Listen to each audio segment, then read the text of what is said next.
Sifa na shukrani kwa Bwana. Hapa chini hakuna mtu anayeona ndani yetu yale tutakayokuwa siku moja. Tuko wanyonge na tunapata mateso mengi, lakini katika siku ile ambayo Mungu alishaka tayarisha, na sio siku ambayo atakayofanya, lakini siku ambayo alishaka tayarisha, kama vile imekwisha kusomwa, ndipo sasa mipango yao itaharibishwa.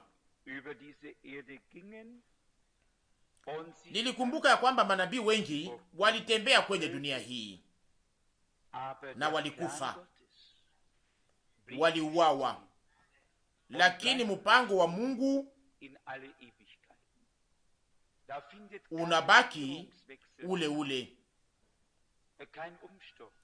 na unabaki ule ule milele na milele.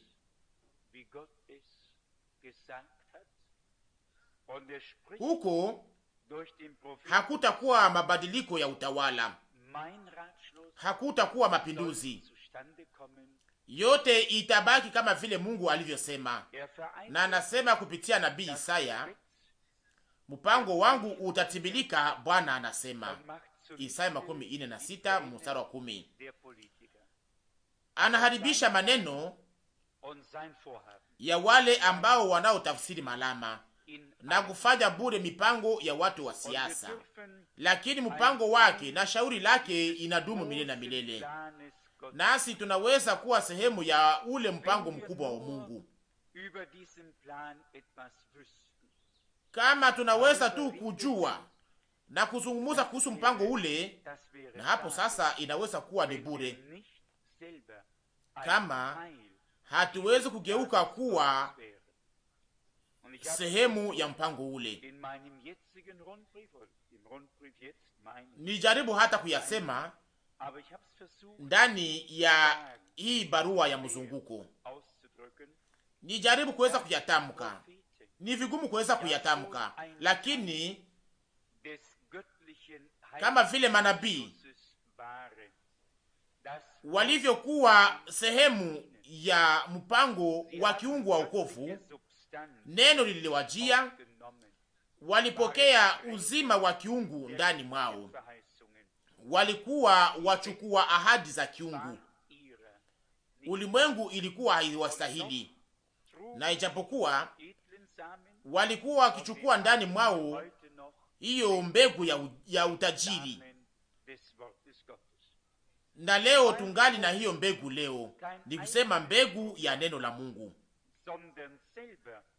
Na kwa sababu manabii walikuwa hawana mpango yao wenyewe, lakini walikuwa wakiwa sehemu ya shauri ya wokovu ya Mungu na ya taifa lake, ndipo sasa Mungu aliweza kuendelea kutoka kizazi hata kizazi mpaka siku ya leo.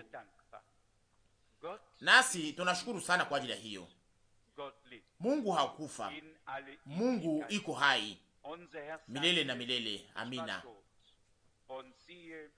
Bwana wetu alisema, nilikuwa nimekufa na tazama ninaishi milele na milele, na nina funguo za kifo na za kuzimu, sawa sawa na Ufunuo sura 1 mstari wa 18. John hii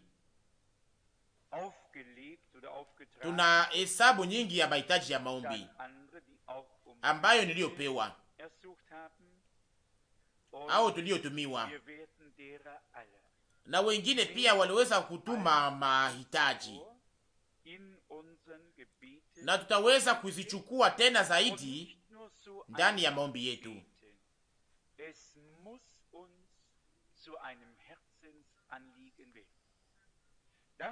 Na hatutaweza kuomba tu, lakini inapaswa kuwa hitaji ya kweli ya mioyo yetu, ili tuweze kutimiza huduma ya ukohani mbele ya Mungu.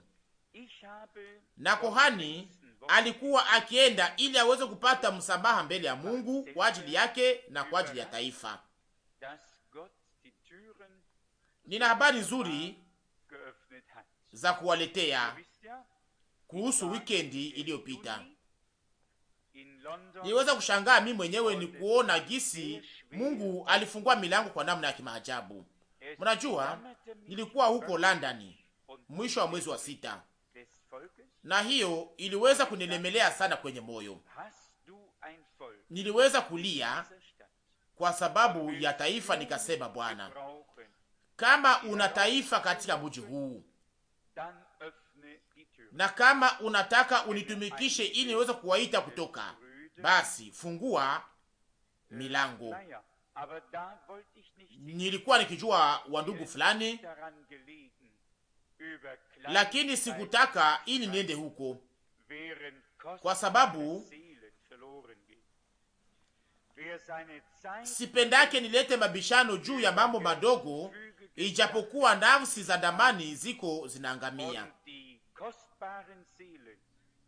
Mtu ambaye anayemaliza wakati wake kwa kufanya mabishano juu ya mambo isiyokuwa na maana na anayepoteza nafsi za damani, yeye mwenyewe ashakapotea, na kama haitakuwa hivyo, itakuwa hivyo baadaye. Niliamua ili niweze kuhusika tu na mambo ya lazima, ni kusema juu ya wokovu wa nafsi na yote ambayo inayombatanisha na hiyo, na kisha niweze kutangaza mpango wa wokovu wote wa Mungu. Naweza kusema kwa mafupi, lakini siwezi kujiuliza kuweza kucheka ninaposema hivi. Siku ya 6 jioni niliweza kuwa ndani ya kusanyiko ya kundi la kizehebu inaloitwa shirika la kimitume au shirika la Kikristo, shirika linalosambazwa mahali pote la namna ya Kipentekoste, sana sana huko Marekani. Ni shirika hilo ndilo linalo shuhudia na kuhakikisha ya kwamba tulianza katika mwaka 300 nyuma ya Yesu Kristo.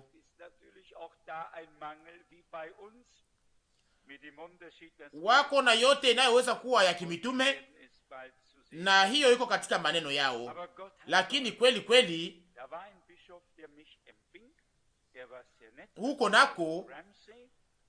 huko nako kuna mapungufu kama vile kwetu. Tofauti ni kwa sababu sisi tunayaona, nao akose watayaona baadaye, lakini Mungu alisaidia.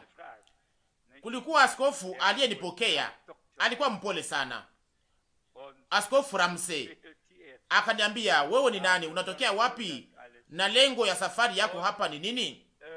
Mnajua namna gani watu wale wanakuwa na maswali, wako na maheshima 3 ya madoktora, ijapokuwa mimi sina hata na moja. Sasa hiyo yote ina maana gani? Lakini katika hali yote alikuwa ni mtu mpole, aliweza kuita pia wandugu wengine.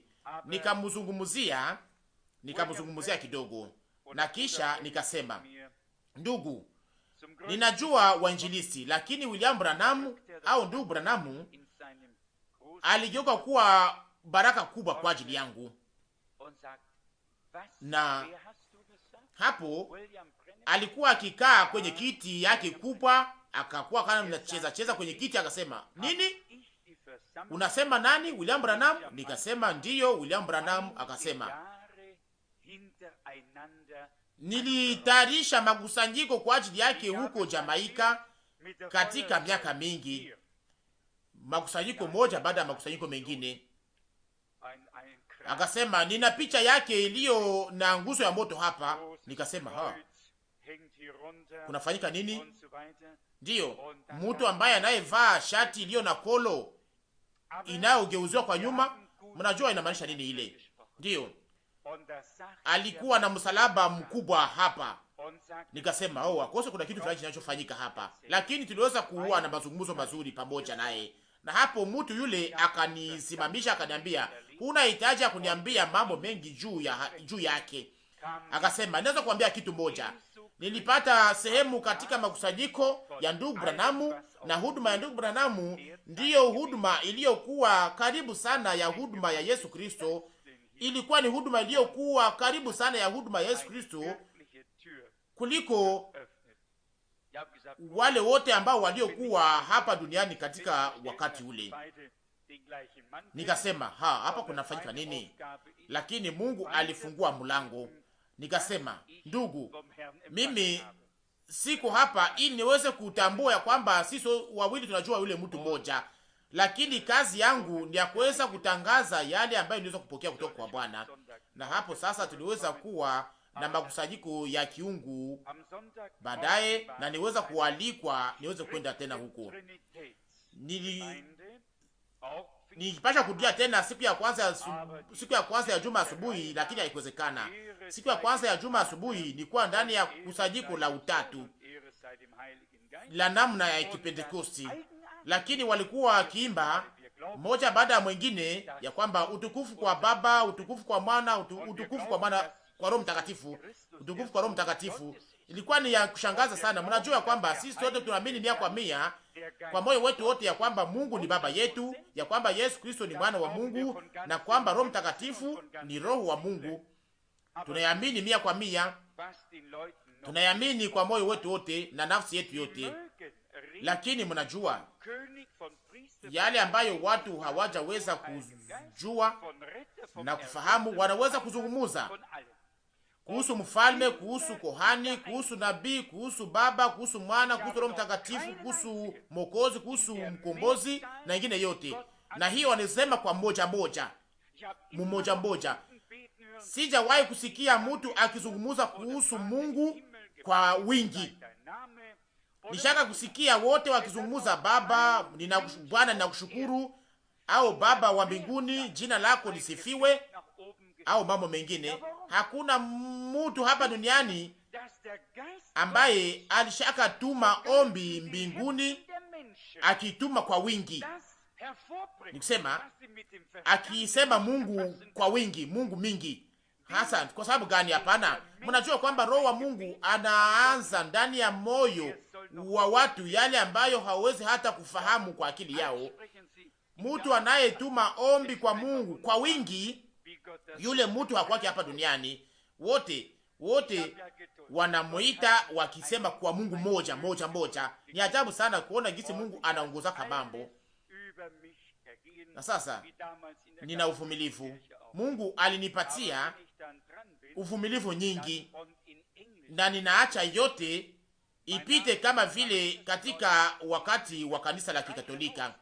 Lakini wakati napokuja muda wangu, na hapo sasa katika Kiingereza inakuwa nzuri sana. Ninaitwa Frank. Maana yake mtu wakati unapokuwa Frank ni kusema uko mtu unasemaka wazi, uko mwenye haki. Na hapo sasa niweza kuambia watu nikasema, sikia, ninaitwa Frank na niko pia Frank pia. Niko mtu, niko wazi. Msinisikie vibaya, lakini inaomba niweze kusema kitu fulani. Na ilikuwa imeenda.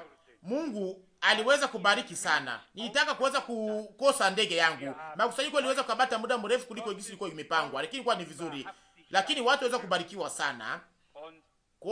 Kuona mtu yule naye aliweza kusimama. Watu walibarikiwa na mtu yule akasimama akaniambia, leo tuliweza kusikia neno la Mungu ndani ya kweli. Na kisha siku ya kwanza ya juma, mhubiri anayejua ndugu Gil Noble wa Pakistani aliweza kuniita akaniambia, ndugu Frank, nilisikia ikisemeka kuhusu wewe, ninakualika. Mwezi wa 11 tunatayarisha kusanyiko na tunangoja karibu watu 700 au 800, na tunahitaji ya kwamba uweze kuwa ndio utakaoweza kukabata neno katika makusanyiko hayo au mazungumzo hayo. Nikusema Mungu alishaka fungua milango sana. Sijue yale itakayofanyika siku ya 6. Mnajua ninaalikwa huko kwenye makusanyiko ili niweze kuzungumza pia na BBC. Hata kama haijalishi yote itakayofanyika, nataka niweze kuwa hapa kila siku ya kwanza ya juma. Mnaelewa hii? ningelihitaji niweze kuwa hapa kila siku ya kwanza ya juma. Na wakati siku ya kwanza ya juma asubuhi inapofika, napokuwa nje, ninakumbukaka sana maeneo hii. Ninakumbukaka hii nafasi yetu, ni kweli. Lakini mnajua kwamba kuna watu wengi wanaoniambia, ndugu Frank, unakujaka tu kututembelea mara moja tu kwa mwaka. Na wengi wanasema haujawahi hata kuja hapa. Sasa tunapashwa pia kuingiza wengine ndani ya mpango yote kwa ujumla. Mshukuru Mungu kwa ajili ya wandugu yetu, na kama wanatumika pamoja nami ndani ya udhaifu kama vile pia mimi. Na sasa neno la Mungu haliko dhaifu, lakini lenye nguvu, kwa maana umuhimu hauwekwe juu ya mtu anayeleta neno la Mungu. Neno la Mungu ndani yake ni nguvu. Neno ni nguvu ya Mungu, haijalishi mtu anayelileta. Ninawaomba muweze kukamata sana kwa makini au kwa muhimu sana wa ndugu yangu ambao wanaweza kuleta neno la Mungu, waweze kuleta kwa furaha, waweze kuleta yote wanaweza kuleta. Ninakumbuka ndugu Schmidt, niweza kumkumbuka, aliweza kuwa utulivu katika mwaka huu. Alienda kwa Jumatano na kisha ataenda tena kwa Jumatatu na kisha ataweza kurudi. Ndio mara nyingi inakuwa inagawanyika kwa namna isiyoweza kuwa kawaida au ya sawa sawa, lakini tunataka tuweze kumpatia hiyo, na tunashukuru sana Mungu kwa ajili ya hiyo, na nawasa ya kwamba anaweza sasa kupumzika. Ninaweza kumpatia hiyo. Nina barua hii hapa ambayo ninaweza kuwasomea. Ilifika leo, inatokea Zaire, kutoka mji wa Lubumbashi. Nataka niweze kutafsiri tu sehemu inayoonyeshwa hapa katika rangi ya njano. Inasema, jioni hiyo huko Lubumbashi, wakati Mungu alipoweka ndani ya moyo wako, ninaweza kuitafsiri, wakati Mungu alipoweka ndani ya moyo wako kuweza kuhubiri ujumbe wa ajabu. Nilikuwa nimekuja na mke wangu ambaye aliyekuwa mgonjwa tangu muda mrefu. Katika makusanyiko ya ajabu ambayo magazeti za mahali hapa waliweza kuzungumzia, mke wangu alipona hapo hapo. Haleluya!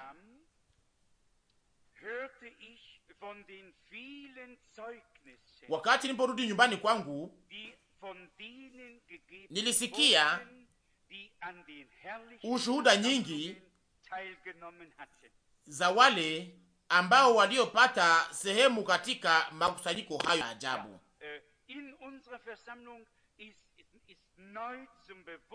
Ndiyo, hiyo ilizalisha uzamiri mpya, kutambua mpya ya zamiri ndani ya makusanyiko yetu, na tuliongozwa kuweza kutukuza Bwana Yesu Kristo, kwa sababu yeye ni yule leo na hata milele na milele. Ndiyo, hiyo ni mfano mmoja katikati ya mifano mingi. Nikusema tuliweza kuishi neema kubwa ya Mungu ndani ya hiyo miji mbili, mji wa Kinshasa na mji wa Lubumbashi. Uwepo wa Bwana ulishuka akose, hamujaweza kuona mambo, lakini pia kundi linakuwaka na maana yake. Na waza ya kwamba Bwana angeliweza kuzungumzia watu 3,000 kuliko watu 30, na hivyo mtu wa haki ataweza kusema pia hivyo. Ilikuwa ni yenye nguvu sana.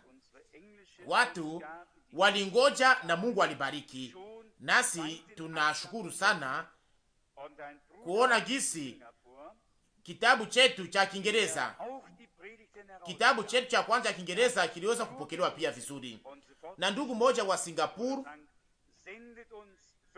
ambaye aliyetangaza mahubiri aliweza kusoma, na hapo hapo akaandika, ndugu Frank, ututumie mahubiri 500 ya ndugu Frank nasi tunapaswa kushukuru Mungu kwa sababu aliweza kutupatia ndugu Long. Atakuwa hapa akose siku moja,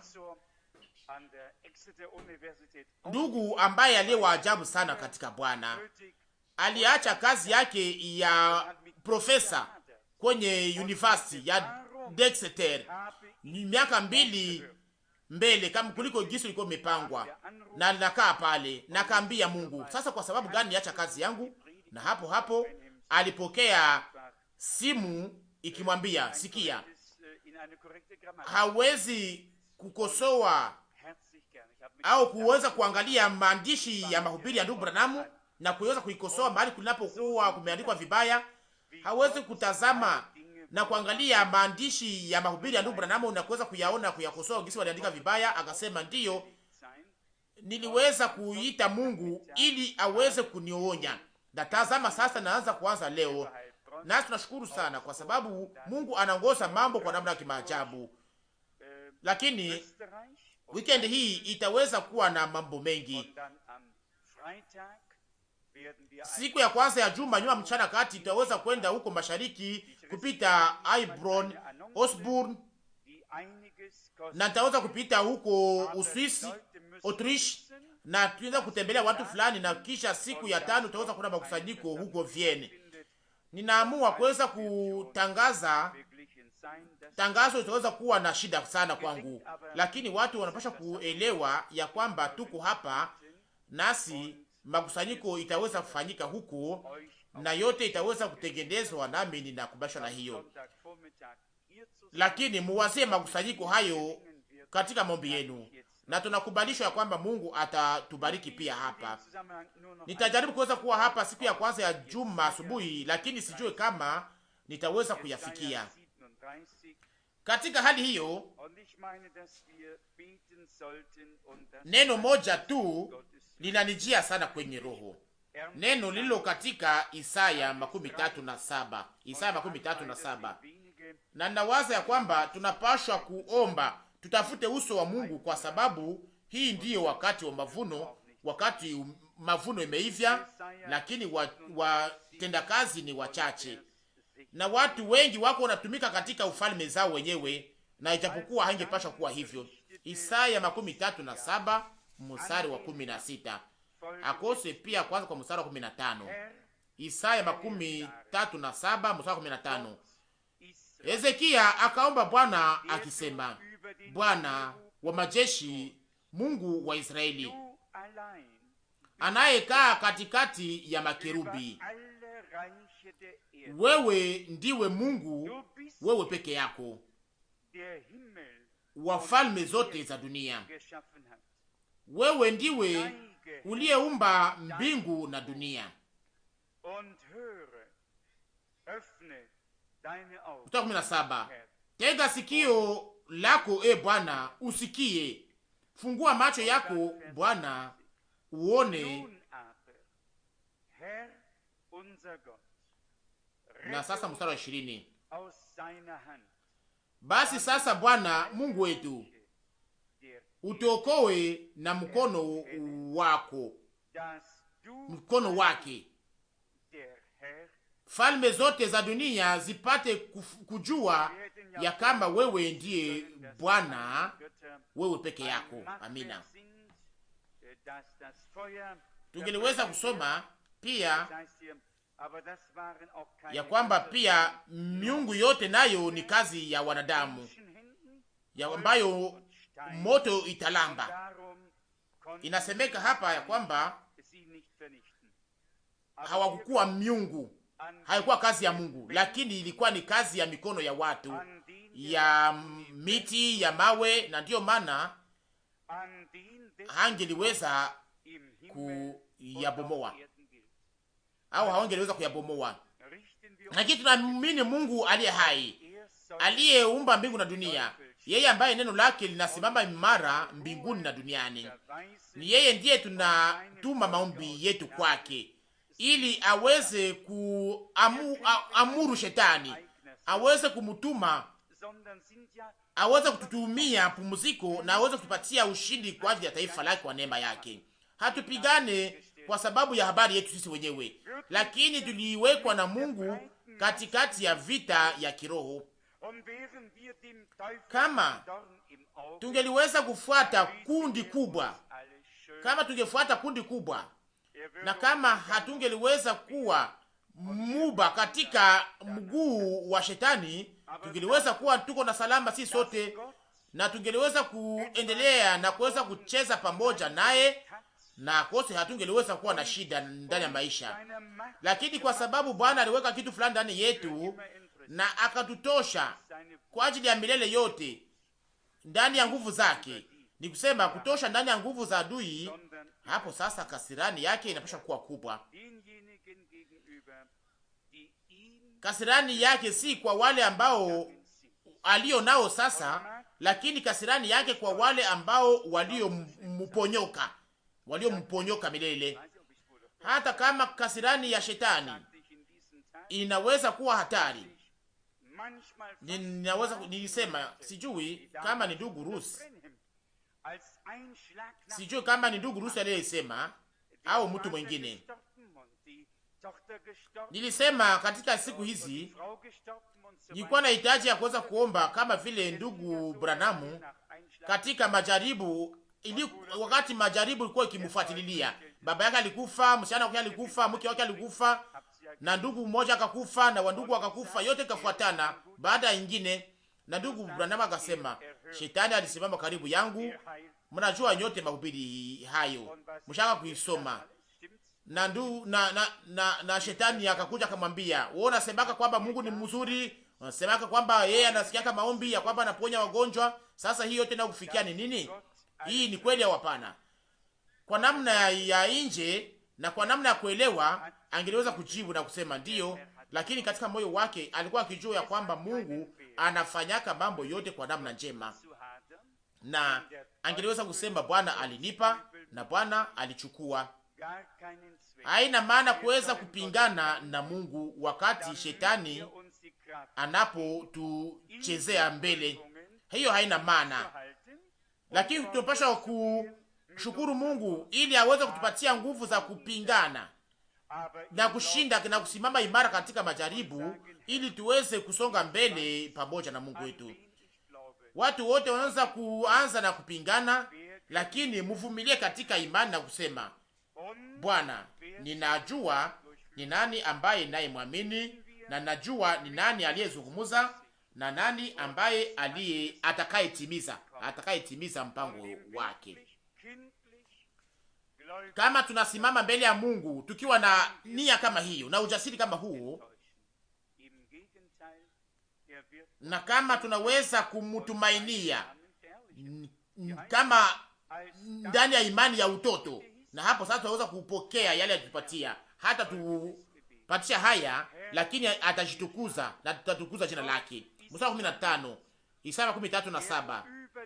Hezekia akaomba Bwana akisema, mstari 16, Bwana wa majeshi, Mungu wa Israeli, anayekaa katikati ya makerubi, wewe ndiwe Mungu, wewe peke yako, wafalme zote za dunia. Wewe ndiwe uliyeumba mbingu na dunia.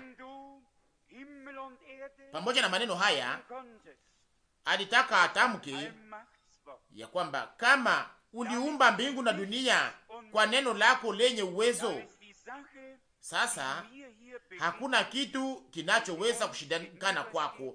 Amina. Hapo sasa hali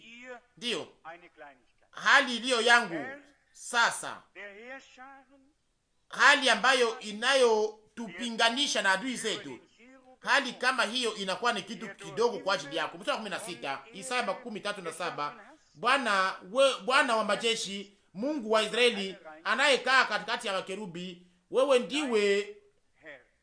peke yako, wewe wafalme zote za dunia, wewe ndiwe uliyeumba mbingu na dunia. Mstari 17, tega sikio lako e Bwana usikie, fungua macho yako Bwana uone. Na kwa wajasiri huu wa imani, ndiyo mtu huyu aliweza kusimama mbele ya uso wa Mungu. hakukuja akitetemeka au akishakia, lakini katika woga. Woga ni kitu fulani kilicho tofauti sana. Woga unaambatanishwa na kujitolea, kuabudu, lakini woga unaambatanishwa na kutokuamini, na woga hauko katika upendo. Neno la Mungu lasema woga hauko katika neno la Mungu, kama vile neno la Mungu lasema mahali kunapokuwa upendo kamilifu, woga unapashwa kuacha nafasi na inatoka na woga inaingia. Woga inatoka nasi masha kutubalishwa. Sisi sote tulio sehemu ya kanisa la Mungu tunapaswa kupata sehemu ya woga wa Mungu. Kama tunaweza kuwa na woga wa Mungu sisi wenyewe, woga wa lazima kwa ajili ya neno lake, kwa ajili ya utakatifu wake, kwa ajili ya yote ambayo anayofanya, nasi tutaweza kutendeana sisi kwa namna iliyo tofauti.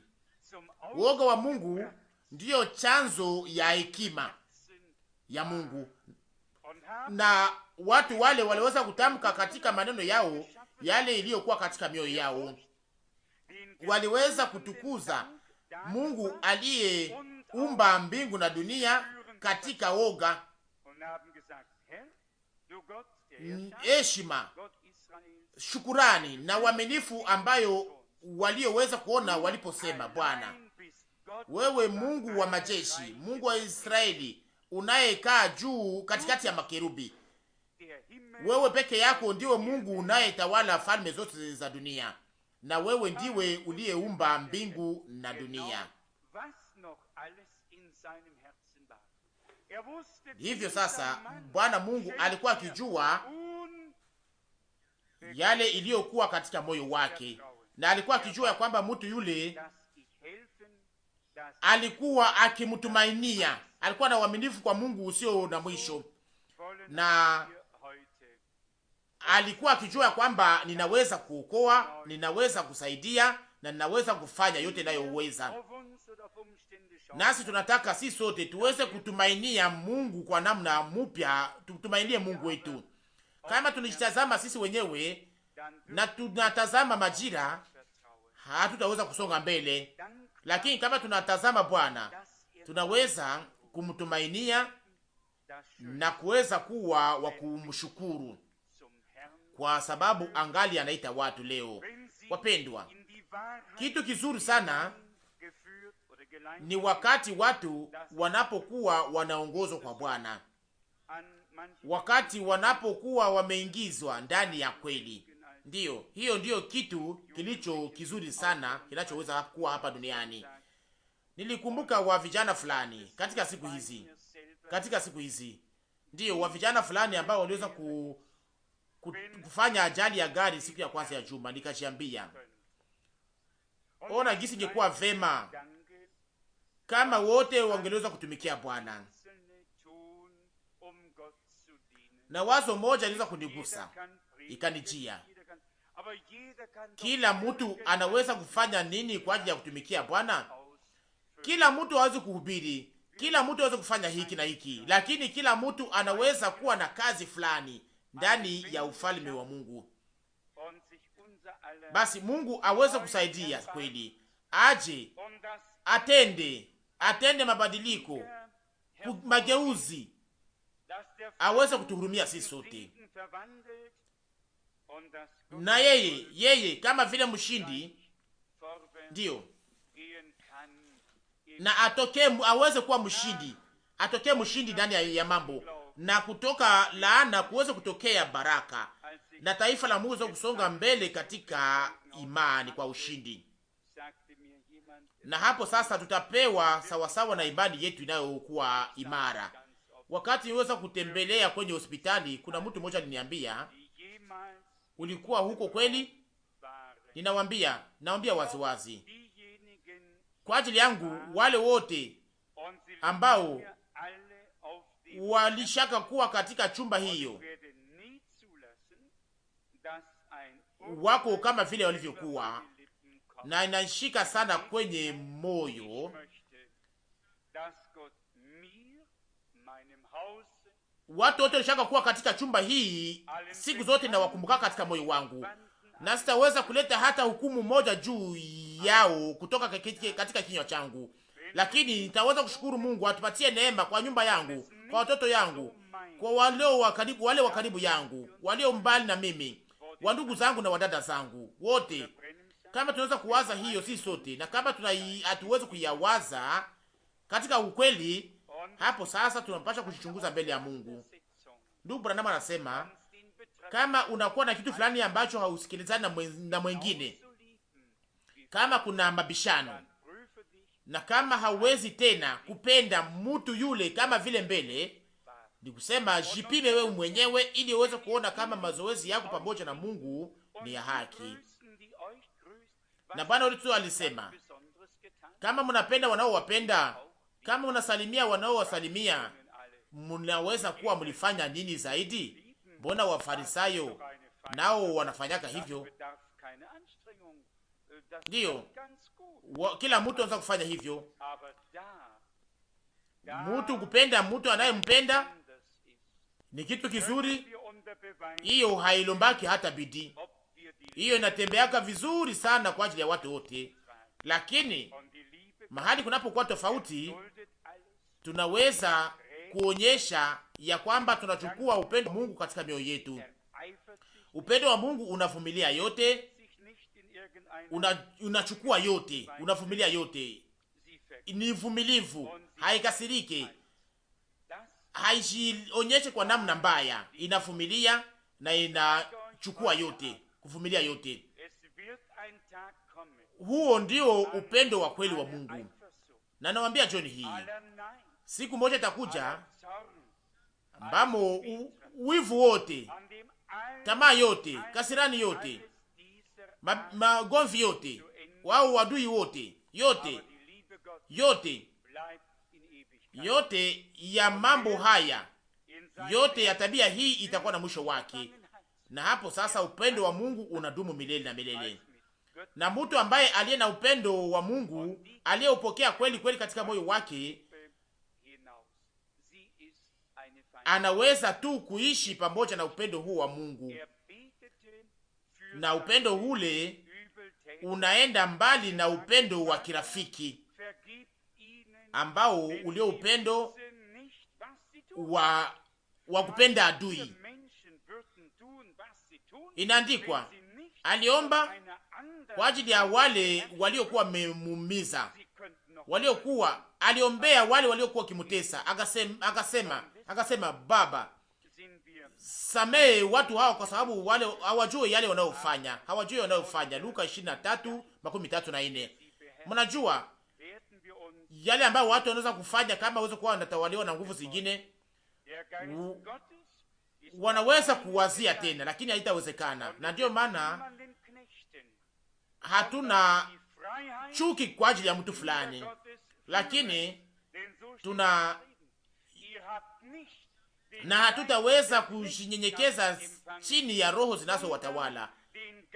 Roho wa Mungu ni Roho Mtakatifu, na hayo haitaweza kutumikia mtu fulani, lakini itaongozwa katika uhuru ya wana wa Mungu. Kwa maana inaandikwa, hamukupokea roho ya utumwa ili muweze kuwa katika oga, lakini mulipokea roho ya kufanya wana, ambayo nayo lia ndani mwenu, Aba Baba. Sawa sana wa Roma sura 8:15. Na hivyo ndivyo tunataka kufanya jioni hii, tuweze kuzungumuza kwa imani kwa Bwana wetu Yesu Kristo, Baba yetu aliye mbinguni, na tunaamini kwamba yeye atatuzungumzia na atatujibia. Amina. Baba ile mbinguni, tunakushukuru kwa moyo wote kwa ajili ya ushuhuda zote za damani, kwa ajili ya maajabu ambayo nayo timiza Bwana katikati yetu, mbele ya macho yetu. Tunakushukuru tena kwa sababu uweze kufungua milango ili tena neno lako liweze kuchukuliwa. Bwana, tunakushukuru kwa sababu ungali katika kazi Bwana, na wewe unakusanyisha taifa lako o Bwana, mbele ya kuwachukua katika ufalme wako na katika utukufu wako. Bwana mwaminifu, tunakushukuru pia kwa ajili ya neno lako la damani la utukufu, Wewe ni Bwana wa mbinguni uliyeumba mbingu na dunia. Bwana, una uwezo juu ya mambo yote. Bwana Yesu, tumesikia neno lako, tunataka tutembee katika upendo wako, tunataka tupende wale wote waliopenda, lakini chini ya roho ambayo inayosumbua watu hatutaki kunyenyekea chini yake. Ndiyo Bwana, tunakushukuru, tunakupatia sifa. O Bwana, uwe pamoja nasi. Ninayakuomba Bwana, pia wakati ndugu yetu anapokuwa katika safari, o Bwana, uwe pamoja naye na utende tena kwa nguvu huko Uingereza, huko London, o Bwana, ili watu waweze kutambua ya kwamba wewe uko hapa. Bwana mwaminifu, hiyo inatugusa sana kwenye moyo. Unaweza kufanya yote Bwana. Wazazi wetu wale wanaotujua Bwana, tunawakupatia wote. O Yesu, tunajua Bwana ya kwamba unaweza kufanya mambo makubwa Bwana. Unaweza mahali kulipo mabomoko, unaweza kujenga majengo makubwa. Hata jina lako la ajabu liweze kusifiwa. Utukufu na sifa iwe yako pia kwa ajili ya saa hii ya neema jioni hii. Bariki tena wa ndugu yetu na wadada zetu, tubariki sisi sote Bwana, sisi tuliokuja ili tuweze kubarikiwa na wewe Bwana. Maabudu iwe kwa jina lako. Haleluya, amina.